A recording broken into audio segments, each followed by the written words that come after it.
Source, t'inquiète. Source égale, t'inquiète. Je suis mort. La source, t'inquiète, elle me tue. Parce qu'en vrai, moi, pour moi, je vois. En vrai, déjà, juste Luffy, faut qu'il trouve la technologie nécessaire pour se protéger, pour respirer, pour se diriger et voyager dans l'espace avec son bateau. Je vais pas lire ton blaze. Tu mourras pas, toi. Je veux pas lire ton blaze parce que c'est. En plus, j'ai vu, j'ai dit, wesh, c'est bizarre.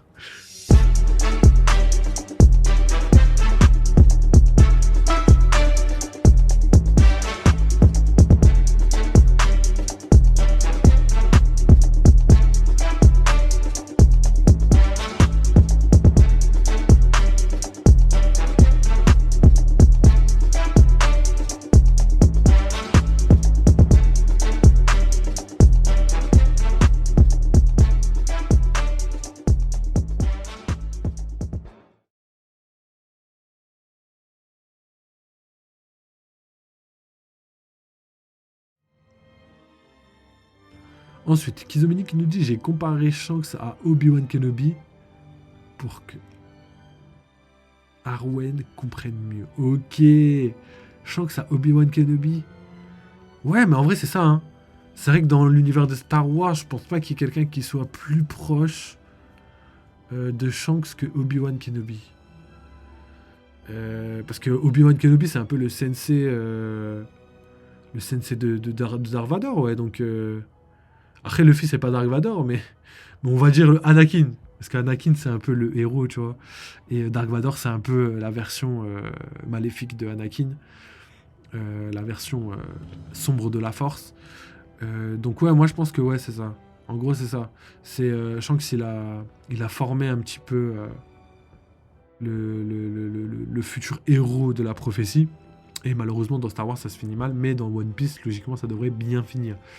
Donc ouais, moi je pense que c'est la meilleure comparaison. Parce que ouais, c'est un peu ouais, c'est comme le sensei à Luffy, tu vois. Alors non, j'y crois pas, mais apparemment la couleur jaune, c'est pas la bonne couleur, c'est juste pour l'animer. En vrai, ils sont rouges. Ah ouais? Sérieux, tonton Bar, t'as une source et tout ou pas du tout? Je suis obligé de vérifier vraiment parce que après on me tombe dessus, on me dit que je dis n'importe quoi, donc il faut absolument que je vérifie toutes les infos. Mais si t'as une source, ça m'éclaterait, comme ça je pourrais utiliser cette info. Mais je savais pas qu'ils étaient rouges finalement ces yeux. Cavendish, il n'a pas lui aussi des yeux d'une certaine couleur. Si, exactement. Cavendish, par contre, a vraiment les mêmes yeux que Mihawk, mais que dans sa forme Akuba. Que dans sa forme somnambuliste. Là. Donc ça, c'est hyper intéressant parce que là, du coup, il a vraiment les mêmes yeux, la même forme et la même couleur. Après, est-ce que lui aussi, normalement, ils sont rouges la nuit et tout? Potentiellement. Potentiellement. Et le fait que aussi que Dracula... Enfin... que Mihawk s'appelle Dracul Mihawk en français, je sais pas pourquoi ils ont choisi ça. Jiraki Mihawk normalement, mais est-ce que Jiraki ça a un rapport avec Dracula, les contes de Dracula, mais au Japon peut-être que ça a un rapport peut-être avec les vampires et que Akuba serait entre guillemets un vampire, que Mihawk entre guillemets serait un vampire, enfin une race qui pourrait s'assimiler aux vampires. Qui aurait pas le côté si je me mets au soleil, je meurs, tu vois. Donc à voir. Il y a plein d'inspirations comme ça qui pourraient donner des informations, mais tout ça, faut vérifier. Et en fait, Dracul Mihawk, je sais pas d'où ça vient. Je sais pas pourquoi la VF ont fait ça. Alors qu'il s'appelle Jiraki Mihawk. Donc est-ce qu'il y avait un rapport? Est-ce qu'ils ont eu des informations et des directives de la part des studios japonais? Je suis comme vous.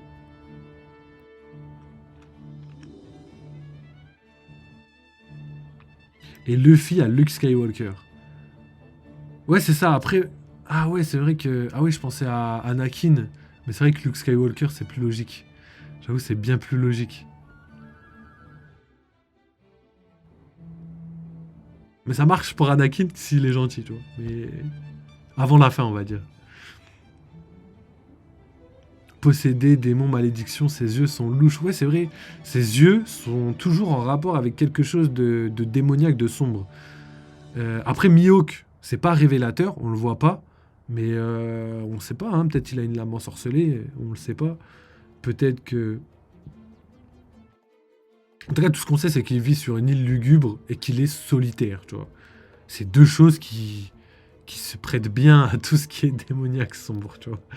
Donc après, il n'y a pas de certitude, mais ça porte à interrogation. Source, t'inquiète. Source égale, t'inquiète. Je suis mort. La source t'inquiète, elle me tue.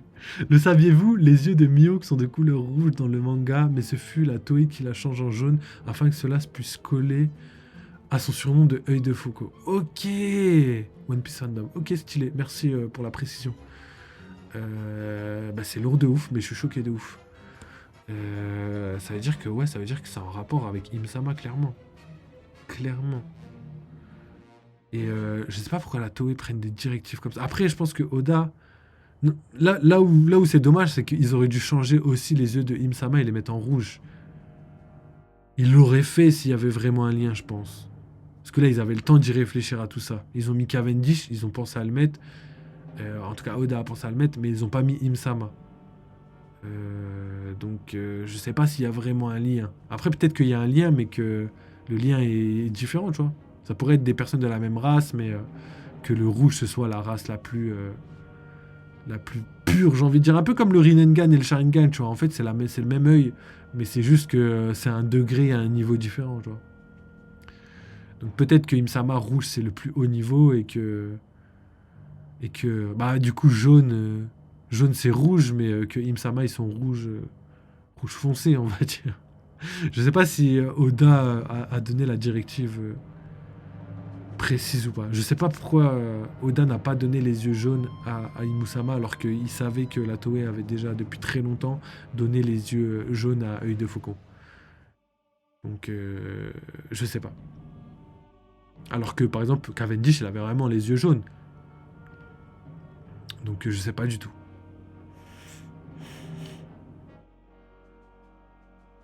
Je regarde sur le net. Du coup il a carrément les mêmes yeux. Pour Cavendish, je crois. Hein. Bah après, je suis pas sûr à 100%, mais il me semble que les yeux sont vraiment identiques. Mais les yeux que de Akuba, hein, je préfère préciser. Akuba, vraiment, c'est les mêmes yeux, c'est-à-dire l'œil avec le cercle noir à l'intérieur et les yeux tout jaunes, tu vois.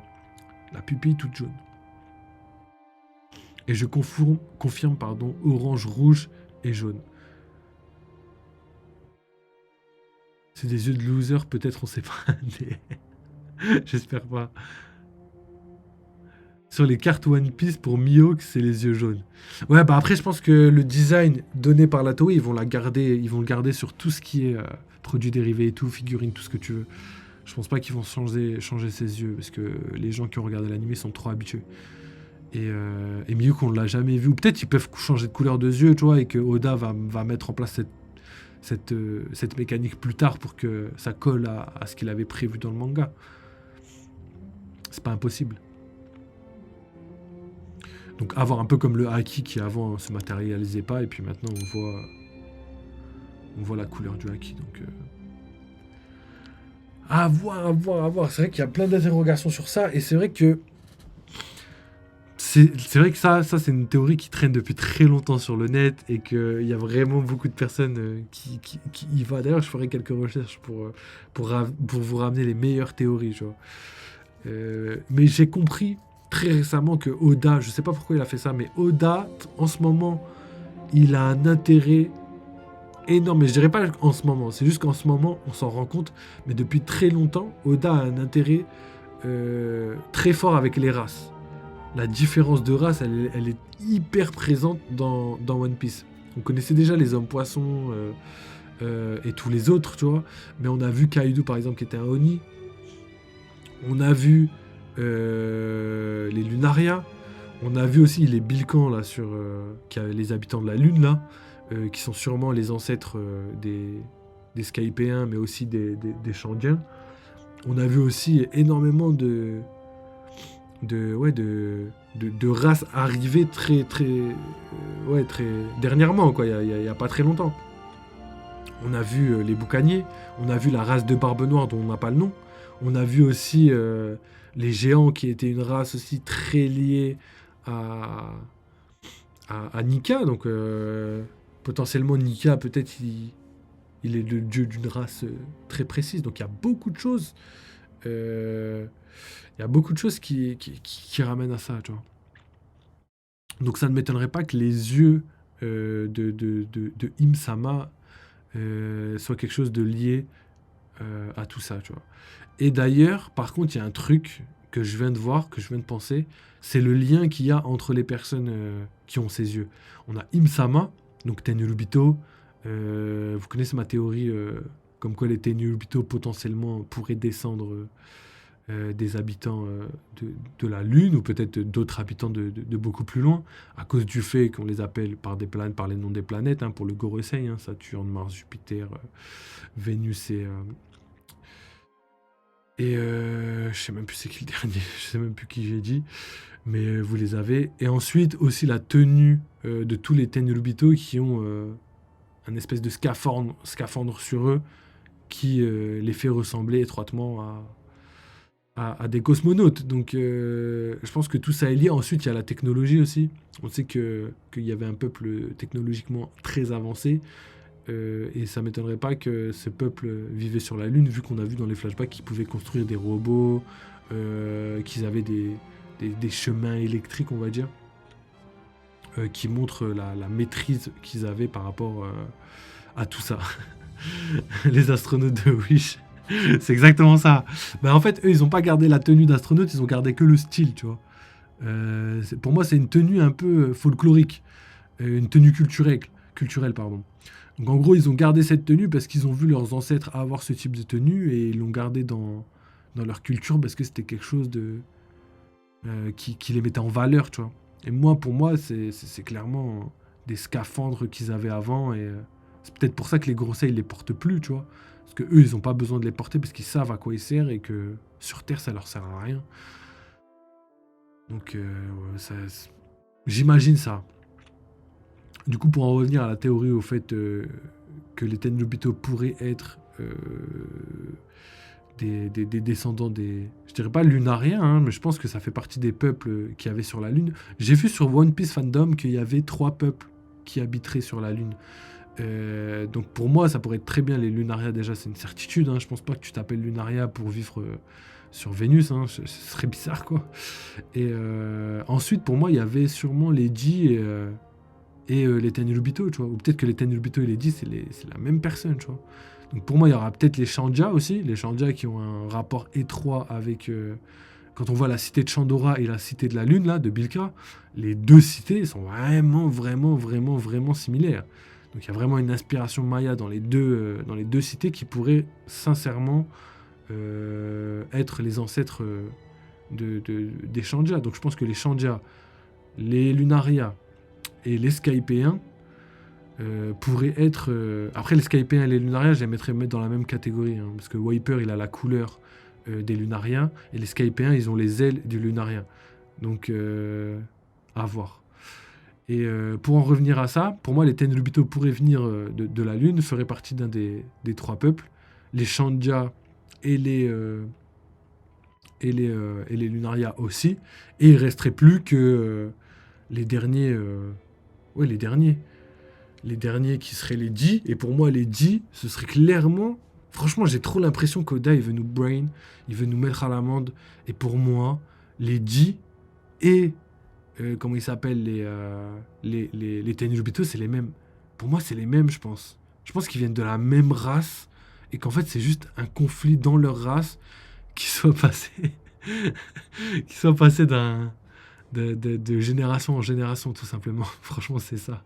Surtout que rappelez-vous un détail super, c'est que Luffy, à chaque fois qu'il apparaît en Gear 5, il est devant la Lune. Il n'est pas devant... il n'est pas devant le soleil, tu vois, il représente le soleil, mais il est tout le temps devant la lune, à chaque fois.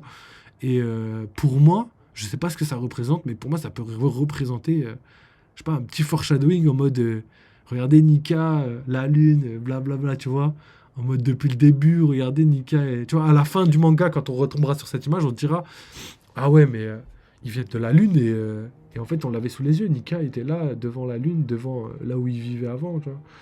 Donc pour moi, c'est pas impossible. Après, je dis pas, hein, ça peut être totalement autre chose, mais j'ai l'impression que c'est quelque chose qui pourrait très fortement arriver.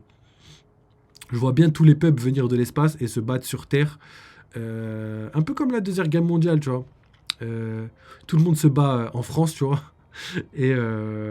bah, les Français qui habitent là, tu vois, on subit ça et au final, bah après on est dans la guerre, tu vois, mais au final, c'est notre terre qui a pris, enfin c'est le pays qui a pris cher, plus cher que tous les autres.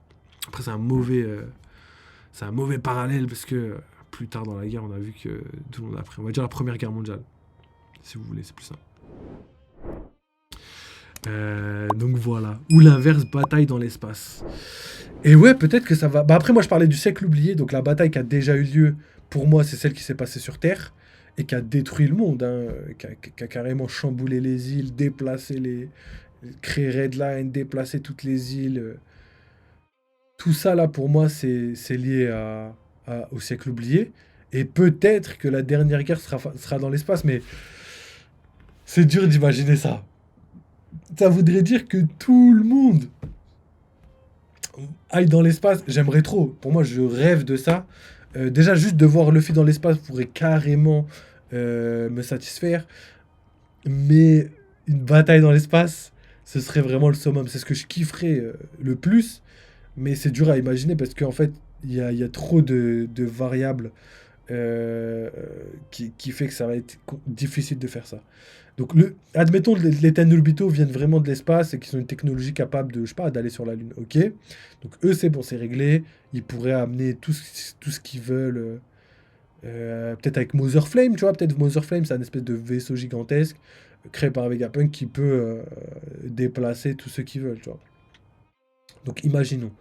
Ensuite, admettons, il crée quelque chose pour la marine ou qu'il puisse emmener la marine, je sais pas, peut-être il crée des petites armes et tout, tu vois.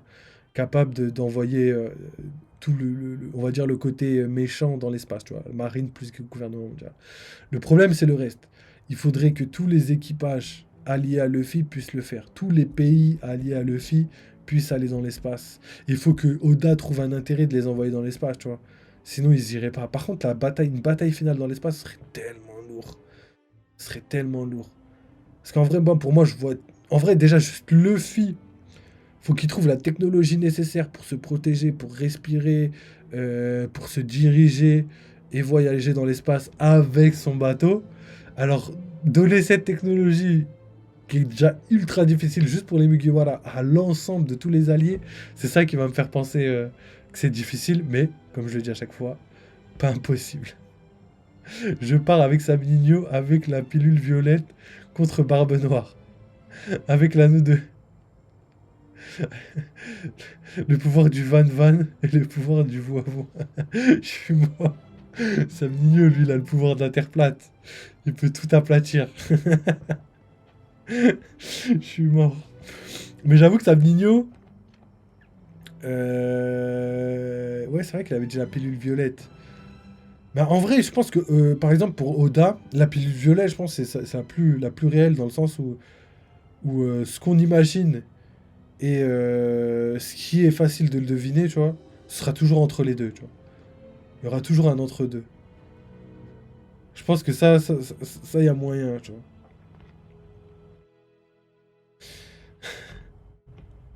Mais j'avoue que Barbe Noire... Barbe Noire aussi, il faut le caler dans l'histoire. Parce que là, on parle d'espace, tout ça, mais Barbe Noire, faut le caler dans l'espace. Je sais même pas, je sais même pas s'il va rejoindre sincèrement les Tenryubito. Je sais pas comment ça va être possible de faire ça. Sam Nino vs Donji Chao. Sam Nino, wesh. Dommage, il est pas là. D'habitude, il est là, il passe un petit peu. Je crois qu'il est fatigué. Non, je crois qu'il travaille. On est quel jour? Lundi. Non, je crois qu'il travaille pas là. Il a fini depuis. Ouah, il est bientôt minuit, j'ai même pas vu. Mais j'avoue, Sam Nino, c'est un antagoniste. Sam Nino, lui, il est. C'est le mec, tu t'y attends pas, tu vois. C'est le mastermind de la fin. Tu crois que c'est un ami et à la fin, tu vois, c'est un ennemi. Non, je rigole. J'ai hâte d'ailleurs qu'on refasse des petits trucs là avec Sam Nino. D'ailleurs, ouais, j'avais oublié, on a prévu. Je crois que c'était le mois prochain, début du mois prochain, juste après le Ramadan, on a prévu un petit live complètement différent sur un live extérieur. Parce que là, on fait que des lives intérieurs, c'est-à-dire on se pose autour dans une pièce et tout. Et là, on va sortir un petit peu, on va bouger. On va faire des petits tests là dans les prochaines semaines pour voir si c'est possible, si le stream c'est possible sur tel, tu vois. Si on a une bonne connexion, si tout va bien et tout. Et après, on fera un petit live extérieur. Je vous en dis pas plus parce que ça va être pas mal. Et du coup, ce sera avec Samigno. Il est facile à cerner. Comment ça, il est facile à cerner? Va au bout. Va au bout de ton raisonnement avec Izomini, on veut savoir. Oh là là. Sam Nino, en fait, c'est ça, c'est le mec. C'est le mastermind. Mais c'est le mastermind que tu découvres direct depuis le début de l'histoire. C'est-à-dire, tu regardes l'histoire, tu te dis, ah ouais, mais lui, ça va être le grand méchant, tu vas voir. Et après, tu vois.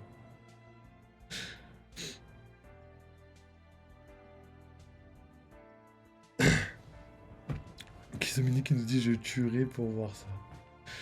Mais ouais, c'est ouf, hein. En vrai, ouais, il y a plein de trucs, hein. Il y a plein de trucs que je prévois là qui pourraient être sympas de ouf. J'ai hâte de voir ce que ça peut donner. Et en plus, Sabinho, c'est le gars drôle de la chaîne un peu. C'est le MVP humour de la chaîne. Du coup, c'est marrant. On va faire pas mal de trucs, j'ai trop hâte.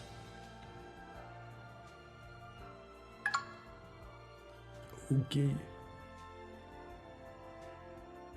Ok, donc on a un nouveau follow. Merci mon ref. Je vais pas lire ton blaze. Tu mourras pas, toi. Je veux pas lire ton blaze parce que en plus j'ai vu, j'ai dit wesh c'est bizarre. Mais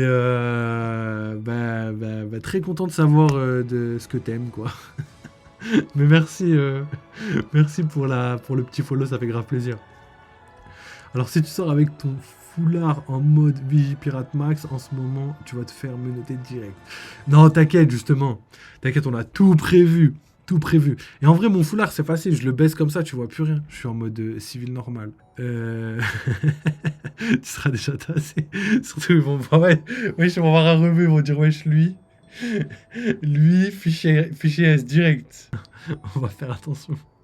Donc voilà les gars, on est quasiment à 2 heures de live. Je pense qu'on va s'arrêter là. En vrai, on a bien discuté. Hein. Vous m'éclatez. Merci d'être venu, Tonton Bar et Kizomini. Il y a aussi Gapadale qui est passé au début de live. Il y a aussi Théo aussi, je crois, qui est passé. Je remercie encore... ah oui, je peux pas dire son blast, c'est vrai. D'avoir rejoint la chaîne. Merci mon ref. Et vas-y, on continue de toute façon. Hein. Vous connaissez la chanson. Hein. Plein de choses qui arrivent. Je ne vais pas répéter parce que je l'ai dit en début de live. Mais... vous savez les rendez-vous le mercredi, le jeudi, le vendredi, le samedi, le dimanche. Il y a plein de trucs de prévus, que ce soit pour la team Twitch ou pour la team YouTube. Et nous, de toute façon, on se retrouve demain. Parce que demain, il y a... je crois que c'est live gaming demain, live gaming détente. Là, on va essayer de finir Final Fantasy. Et on va jouer aussi à un autre jeu, mais je ne l'ai pas en tête. Mais par contre, il y a très prochainement des nouveaux jeux, les jeux de samouraï et tout, là, j'ai grave envie de tester là. Rise of the Ronin, pardon, et peut-être un retour sur des jeux anciens. Il y a 2 jeux anciens, 2 masterclass. On a Ghost of Tsushima et The Last of Us. Des jeux masterclass que je vais peut-être refaire parce que c'est pour moi parmi les meilleurs jeux en termes de scénarios. Ouais, c'est parmi les meilleurs jeux pour moi. En vrai, je les kiffe à mort, donc il y a moyen qu'on recommence ça. Donc voilà, Tonton Bar qui nous dit c'était Champ Max, bonne soirée l'ami. Bah bonne soirée à toi frérot, merci. Hein. C'est vrai, c'est Champ Max, c'est parce que vous êtes là en vrai. Hein. Est-ce qu'on pourrait parler sur Discord pour que je t'explique vite fait les choses? Vas-y, y a pas de souci. Il n'y a pas de souci, on fait ça direct après là. Donc voilà les gars, vous connaissez. Nous on se rejoint demain, comme d'hab, demain, live gaming. On va faire pas mal de trucs. Et puis après, de toute façon, vous connaissez, il y a des... Je ferai sûrement des reacts One Piece, vu qu'il n'y a plus de One Piece pendant 3 semaines, les gars. Là, ça va être dur. Là, c'est que la première semaine et j'ai plus rien à proposer sur One Piece. Bon, j'ai déjà des trucs qui vont arriver, des mini-théories. Grosse théorie qui va sûrement arriver dimanche. Et aussi pas mal de trucs pas mal de react aussi, je vais en faire au moins une par semaine, jusqu'à le retour de One Piece, et puis après de toute façon vous connaissez, on fera analyse des spoils, analyse des scans, etc. etc. Donc voilà la team, encore merci à tout le monde, n'oubliez pas, vive les jeux vidéo, vive One Piece, et à très très vite. Allez, ciao les mecs.